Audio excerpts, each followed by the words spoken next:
अस्सलाम वालेकुम dear student and viewers. आज के लेक्चर में हम कंसेप्चुअल क्वेश्चन नंबर 6 डिस्कस करने जा रहे हैं। कंसेप्चुअल क्वेश्चन का स्टेटमेंट है, suppose you are given a non zero vector A, the scalar product of A with an unknown vector B is zero, likewise the vector product of a with b is zero, what can you conclude about b?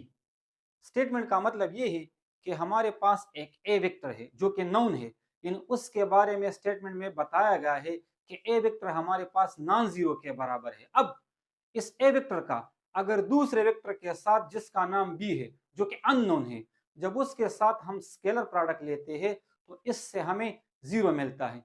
इसके साथ साथ जब इस ए vector का उस दूसरे unknown vector के साथ हम वेक्टर प्रोडक्ट लेते हैं तो उससे भी रिजल्ट जीरो मिलता है। तो बताइए वो बी वेक्टर क्या हो सकता है? वो जीरो हो सकता है, नॉन जीरो हो सकता है, परपेंडिकुलर टू ए हो सकता है, पैरेलल टू ए हो सकता है। तो उस बी वेक्टर के बारे में हमने बताना है। क्लियर? तो इसका आंसर है, if A is a non zero vector and the scalar product of A and B is zero, then b vector is perpendicular to a, but at that time the vector product is not zero. तो सबसे पहले हम इसको इस condition से समझते हैं। अगर ए वेक्टर हमारे पास एक नॉन जीरो वेक्टर है तो इस दौरान हमने बी वेक्टर को भी एक नॉन जीरो वेक्टर कंसिडर कर दिया इनिशियली। अब अगर हम ए और बी वेक्टर का स्केलर प्रोडक्ट लेते हैं और इन दोनों का स्केलर प्रोडक्ट अगर जीरो के बराबर हो तो ये दोनों एक दूसरे के परपेंडिकुलर होने चाहिए, यानी ए और बी एक दूसरे के परपेंडिकुलर होने चाहिए।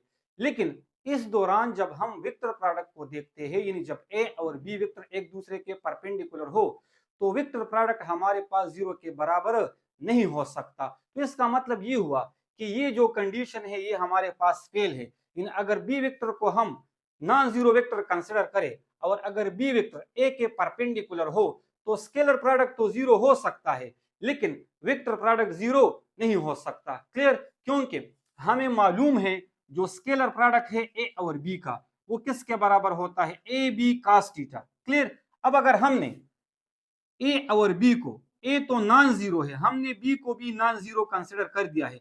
अगर ये दोनों एक दूसरे के परपेंडिकुलर हो, यानी इन दोनों के बिटवीन अगर एंगल 90 डिग्री हो तो थीटा की जगह पर आप लोग 90 डिग्री पुट कर दें। अब हमें मालूम है जो cos 90 डिग्री है वो किसके बराबर है? वो जीरो के बराबर है। अगर जीरो को हम ए बी के साथ मल्टीप्लाई करेंगे तो इससे नेट रिजल्ट हमें जीरो मिल जाएगा, यानी जो स्केलर प्रोडक्ट है वो जीरो के बराबर आ चुका है जब ये दोनों वेक्टर एक दूसरे के परपेंडिकुलर हो और बी हमारे पास क्या हो? नॉन जीरो वेक्टर हो। लेकिन इस दौरान जब हम वेक्टर प्रोडक्ट को देखते हैं, क्योंकि वेक्टर प्रोडक्ट किसके बराबर होता है? A B sine theta. अब अगर एंगल 90 हो तो थीटा की जगह पर हम 90 पुट करेंगे और हमें मालूम है जो साइन 90 है वो किसके बराबर होता है? वो 1 के बराबर होता है। अगर 1 को हम ए बी के साथ मल्टीप्लाई करें तो इससे हमें ए बी ही मिल जाएगा। तो यहाँ पर स्केलर प्रोडक्ट तो जीरो है लेकिन जब एंगल 90 हो तो वेक्टर प्रोडक्ट हमारे पास जीरो नहीं है। तो इसका मतलब ये हुआ कि ये कंडीशन हमारे पास क्या है? फेल है। यानी ए और बी एक दूसरे के परपेंडिकुलर नहीं हो सकता और बी हमारे पास नॉन जीरो वेक्टर नहीं हो सकता। अब इसको हम दूसरे कंडीशन से देखते हैं। Similarly if the vector product of A and B is zero, then b vector is parallel to a vector but the scalar product is not zero। बिल्कुल इसी तरह से अगर हम बी वेक्टर को दूसरे कंडीशन में भी नॉन जीरो कंसिडर करें, क्योंकि ए तो हमारे पास नॉन जीरो है, लेकिन अगर इस दौरान हम ए और बी को पैरेलल करें, यानी दोनों वेक्टर के बिटवीन अगर एंगल जीरो हो तो इस दौरान वेक्टर प्रोडक्ट जीरो हो सकता है लेकिन स्केलर प्रोडक्ट हमारे पास जीरो नहीं हो सकता।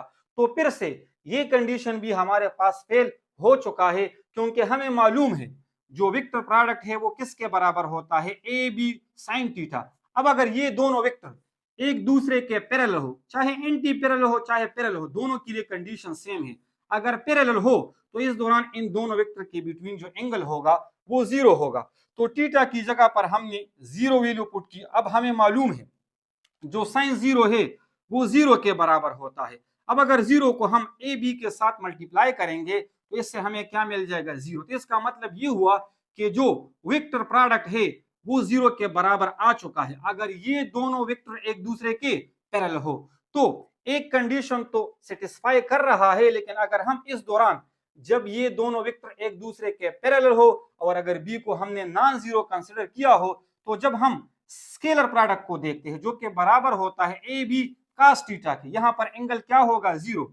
हमें मालूम है कास जीरो किसके बराबर होता है, वो 1 के बराबर होता है। अगर 1 हम ए बी के साथ मल्टीप्लाई करेंगे तो इससे हमें क्या मिल जाएगा, ए बी। तो इसका मतलब ये हुआ कि इस दौरान जो स्केलर प्रोडक्ट है वो जीरो के बराबर नहीं है, not equal to zero.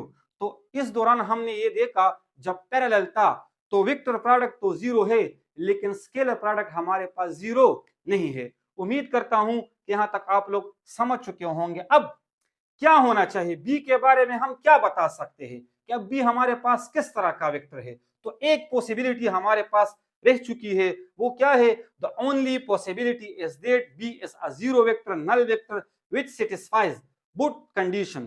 The scalar product of AB is equal to 0 and the vector product of AB is equal to 0.